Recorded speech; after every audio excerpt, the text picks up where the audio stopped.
मी काम करून पैसे भरून आणि माझ्या म्हातारपणी मला तुम्ही 1171 रुपये देता आणि स्वतःची पेन्शन आमदार खासदार मागच्या 15-20 दिवसापूर्वी 25,000 वाढवून घेतली. कारण त्यांना कोणाला विचारायची गरज पडत नाही. त्यांची पेन्शन 2 मिनिटात आणि आपली लढाई 10 वर्षापासून. त्यांची पेन्शन लाखोत आणि आपली पेन्शन 7,500 करा म्हणून आपण नुसते त्यांच्या मागे हात जोडू. बरोबर आहे का? पटतं का? पटतं का? जर पटत असेल तर लढावं लागेल. हे पटतं का? आवाज येत नाही, काय लढणार आहे आपण? आपल्याला आपल्याशिवाय कोणीही मदत करणार नाही हे लक्षात ठेवा.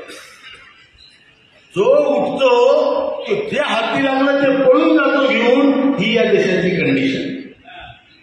मग तो राजकारणी असो, व्यापारी असो, आणखी कोणी असो. बरोबर आहे की नाही? आणि जे गरीब आहे, जे मागत राहतात ते फक्त मागत राहतात. हे आपल्याला बदलवायचं आहे. आपल्यावर केवळ हा अन्याय झाला, पैशाचा अन्याय नाही, हा किती मोठा अन्याय आहे त्याचं मी तुम्हाला उदाहरण सांगतो.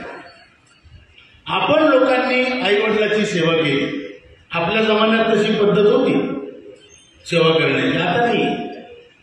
आपली पाळी आली तेव्हा ती पद्धत नाही बदलली. आपण जिथं जिथं गेलो तिथं सत्यनारायणाचा प्रसाद खतम. बरोबर आहे का? काय बोलतो, तुम्ही काल आले असते तर होतं, पण तुम्ही आज आले. बरोबर आहे? आपल्या घरात आपल्याला आज किंमत नाही. विचार करा राजू, जेव्हा 50,000 25,000 रुपये पगार आपण घेत होतो तर आपली बायको आपल्याला पाठावर सगळ्यात पहिली बसवत होती. बाबा थकून आले, आज तुम्ही नाराज दिसता, तोंड करून सुकलं विचारत होती ना. आता आपल्या सुकेल तोंडाला कोणीच विचारत नाही की कहून सुकलं. बरोबर आहे? राजधानी आपल्या तोंडाला कोणीच विचारला देखील म्हणे. कारण माणूस तोच आहे, तोच कर्तबगार माणूस आहे. ज्याने घर बनवलं, मुलांना शिकवलं, त्यांची चड्डी बनियान अंडरपॅन्ट सगळं घेऊन दिलं, पुस्तकं घेऊन दिले, उधार पाधार केलं, उसनं केलं, त्या पोराला इंजिनियर बनवलं, डॉक्टर बनवलं, तर काय जे बनवलं, स्वतःच्या पायावर उभं केलं, बहीण भावाचे लग्न केलं. आज आमचं तोंड हे सगळं करताना सुकलं तर आम्हाला विचारायला कोणी रिकामं नाही. मुलं नाही, बायको नाही. सांगतो तुम्हाला, मुलगा डॉक्टर असेल पण त्याच्या समोर आम्हाला 200 रुपयासाठी हात पसरावा लागतो. बरोबर आहे का? भाऊ आमची मीटिंग जरा 200 रुपये दे. तो एक दिवस देतो, दुसऱ्या दिवशी देतो, तिसऱ्या दिवशी त्याची बायको त्याला बोलवून घेते. हे बाबांना काय रोज नवीन नवीन लावलं का? दारू पितेत का? कवरली घेते. तुमच्या घरात तुम्हाला सपोर्ट नाही, कारण आपली कंडिशन त्या झाडूसारखी आहे. पूर्ण घर झाडून घेतलं आणि आता दरवाजाच्या मागं उलट ठेवून दिलं. पटतं का? घरात ही हालत. समाजात जे लोक पैसे असल्यामुळे रामराम करत होते, कधी कधी आपण आपल्याजवळ क्षमता होती, आपण उसने देत होतो, उधार देतो, कोणाला चहा पाजत होतो. आज क्षमता नाहीये, त्यामुळे नो रामराम नो सलाम, काहीच नाही. आणि ज्या लोकांकडे आपले पैसे ते लोक म्हणतात नाही नाही तुमचं आमच्याकडे काही नाही हो. ज्यांच्याकडे आपले पैसे, आज तुमच्या लोकांची भारत सरकारच्या तिजोरीत कमीत कमी 11 लाख कोटी रुपये.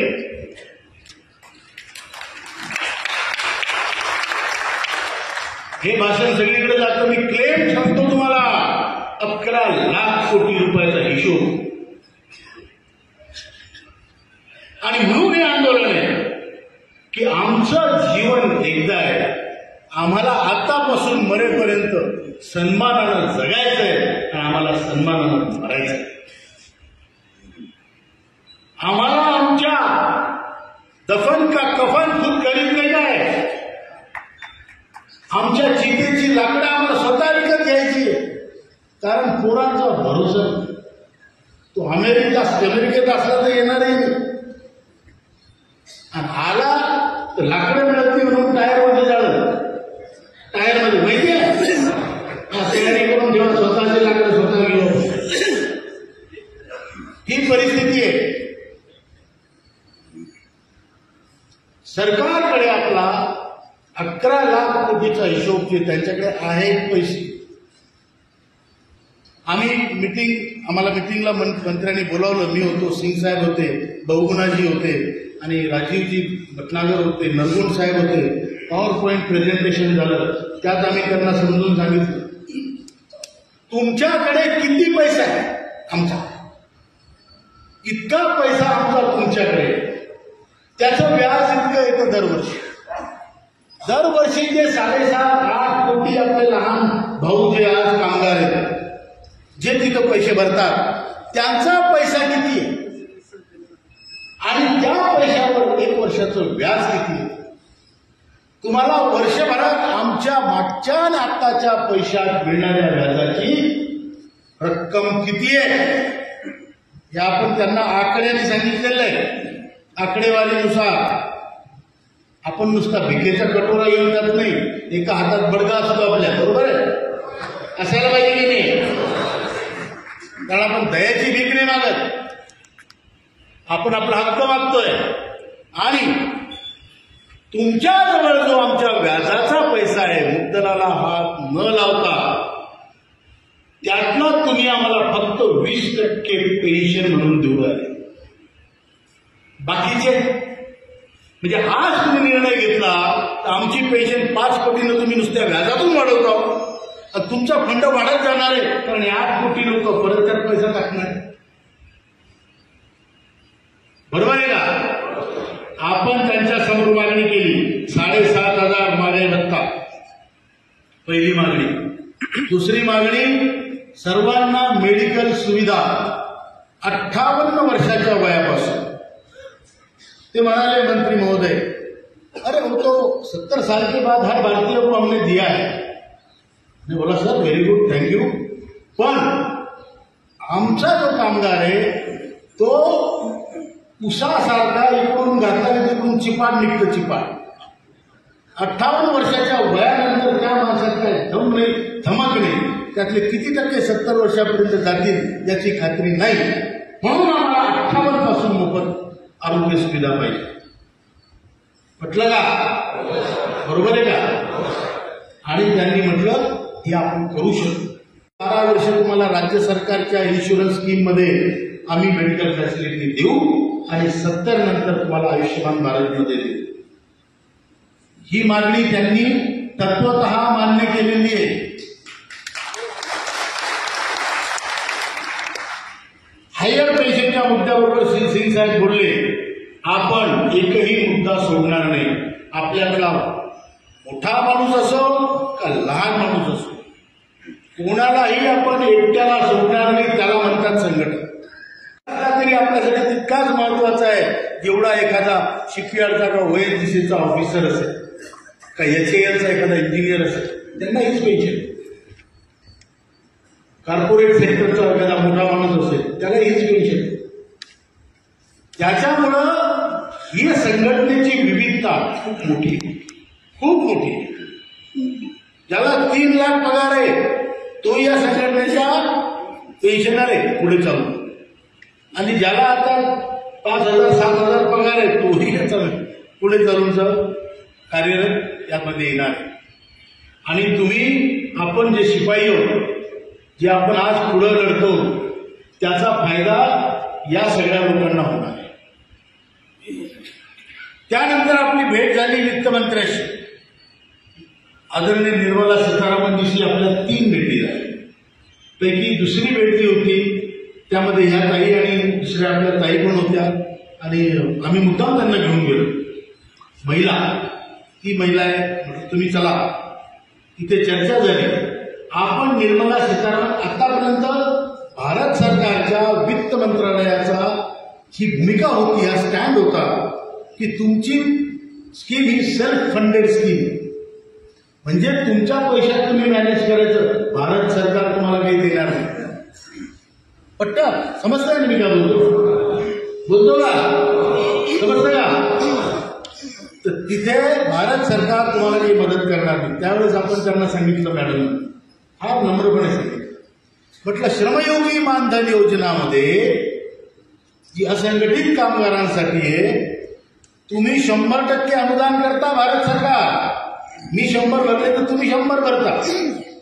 जी सरकारी कर्मचाऱ्यांची स्कीम आहे यूपीएस, पहिले ओपीएस, एनपीएस, यूपीएस, आता यूपीएस, त्या गव्हर्नमेंट ऑफ इंडियाचं कॉन्ट्रीब्युशन आहे 18.5%.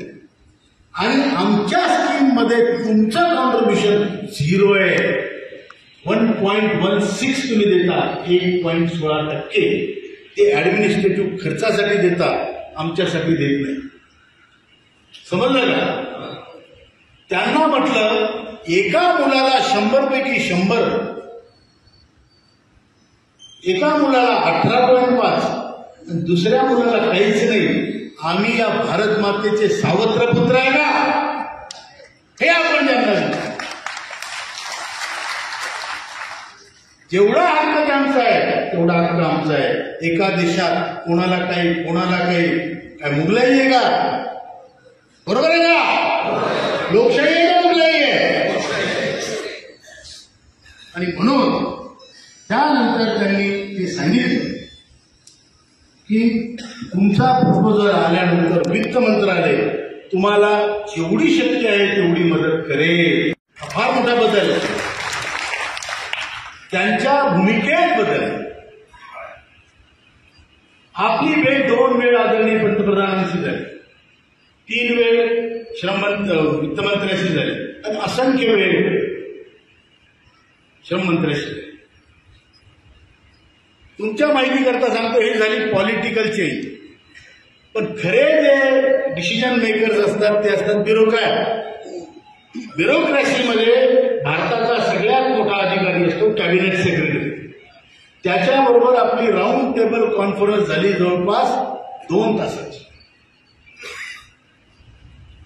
आणि फायनान्स सेक्रेटरी, एक्सपेंडिचर सेक्रेटरी, श्रमसचिव म्हणजे लेबर सेक्रेटरी, या सगळ्यांच्या सोबत आपल्या मीटिंग झालेल्या आहेत. त्या सगळ्यांना विषय पटलेला आहे आणि म्हणून आपला विषय पुढे चालत आलेला आहे.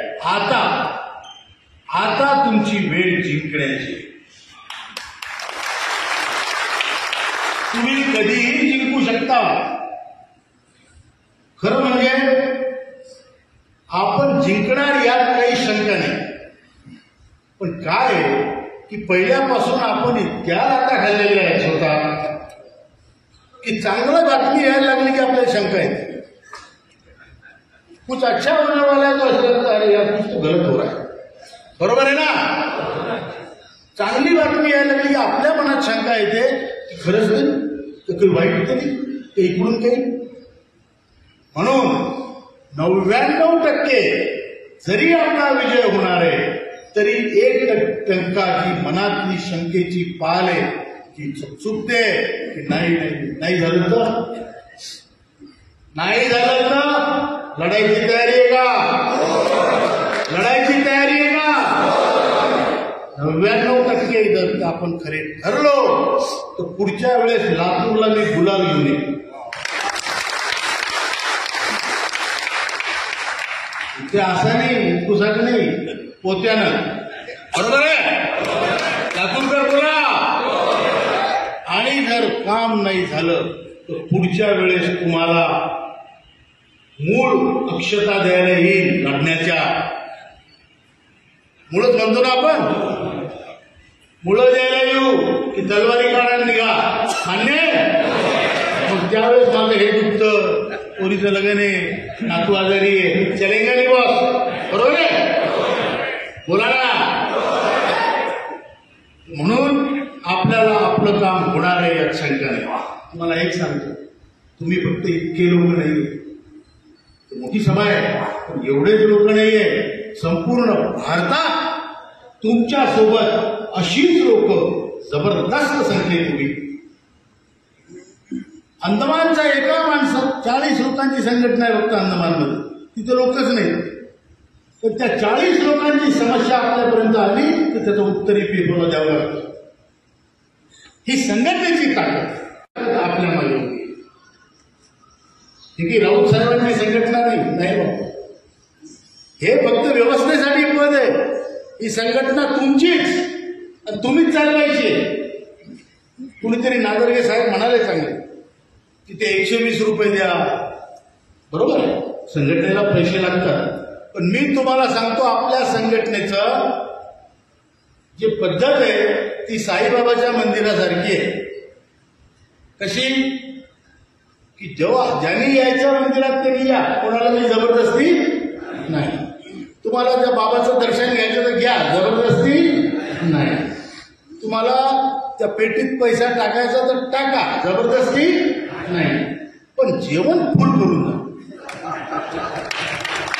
बरोबर आहे, जेवण फुल करून जा.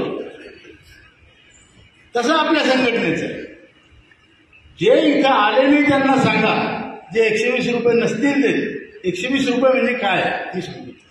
गावात आपण भंडारा करतो, कोणाची ज्वारी कोणाची उडीद असं करून देवाच्या पुढे भंडारा करतो, सगळे मिळून धान्य जमा करतो, सगळे मिळूनच खातो, बरोबर आहे ना.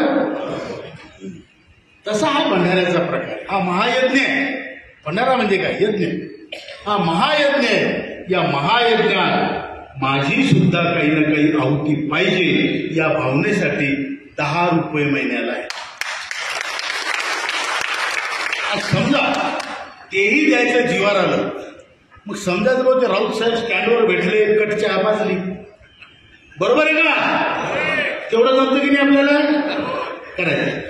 आणि नाही केलं तरी काही हरकत नाही. जे 120 रुपये देणार नाहीत त्यांना तुम्ही हात जोडून सांगा, म्हणा तुम्ही घाबरू नका, तुम्ही 120 रुपये दिले नाही तरी सुद्धा तुमची पेन्शन वाढणार, बरोबर आहे. तसं हे आपलं मंदिर आहे, या मंदिरासारखा कार्यक्रम आहे, हा प्रण आहे आणि हा एक यज्ञ आहे. या यज्ञात आपण सगळे सामील आहोत. आणि कोणी यज्ञ म्हणतं, कोणी आपल्या जुन्या इतिहासात गोंधळ बनायचं, असंच आहे. हे सगळं आपल्याला गोंधळही करावं लागणार आणि प्रार्थनाही करावं लागणार, असं हे आंदोलन. आता या ताईंनी सांगितलं की इतके सगळे लोक दिसतात, बाया दिसतच नाही, आमची छबुताई सोडली तर कोणीच नाही, बरोबर आहे. स्वतःच्या बायकोला जर सोबत आणलं तर आपली संख्या ताबडतोब दुप्पट होते ना. हक्काची गोष्ट आहे की नाही, खरं आहे का, बरोबर आहे का. पण मला हे सांगा, या ताईला समजलं नाही, किती लोकांच्या बायका त्याच्या ऐकतात, किती लोकांच्या बायका त्यांचं ऐकतात, हात वर करा. बरं आहे की आहे 50-1 लोक आहेत, वीर पुरुष 50 सापडले. घाबरून बाकीचे घाबरून नका, मी हात वर करेल नाही, मी पण हात वर नाही केला. आता 2 कॅटेगरी आपल्यात झाल्या, एक हात वर करणारा ज्याच्या बायका त्यांचं ऐकतात, बरोबर शब्द आहे, आणि दुसरे ज्याच्या बायका त्यांचं ऐकत नाही, बरोबर आहे. दोघांसाठी ज्याच्या बायका ऐकतात त्यांना सांगायचं ते पोखरकर साहेब सांगत होते, तुला पेन्शन बद्दल माहिती पाहिजेच पाहिजे, नाही तर मी मेल्यावर कसं होईल, तुला यावं लागेल, समजदार बाई येईल, बरोबर आहे ना. ज्यांच्या बायका ऐकत नाही त्याला सांगा. राऊत साहेब ते म्हणत होते पुढच्या वेळेस बायकोला घेतल्याशिवाय यायचं नाही. कोणाच्या बायकोला ते सांगितलं नाही, एक बाई मी घेऊन जाणार आहे, तुला यायचं ना दुसरी नेऊ, बरोबर आहे. तुम्हाला जे वाटतं ना तुम्ही आता जवान नाही, असं काही नाही. तुमची बायको तुम्हाला अजूनही एकटं सोडणार नाही, बरोबर आहे का. म्हणून स्त्रियांचं महत्व खूप आहे. मातृशक्तीमुळे सगळ्याच गोष्टी साध्य होतात. तुम्हाला सांगतो, शंकराचं देऊळ खाली असतं, मातेचं मंदिर वर असतं. त्या मातेला ती आपली पत्नी जरी असली तर कुणाची माता आहे, कुणाची भगिनी आहे, तिला घेऊन यायलाच पाहिजे. पुढच्या वेळेस लातूरकर मोठ्या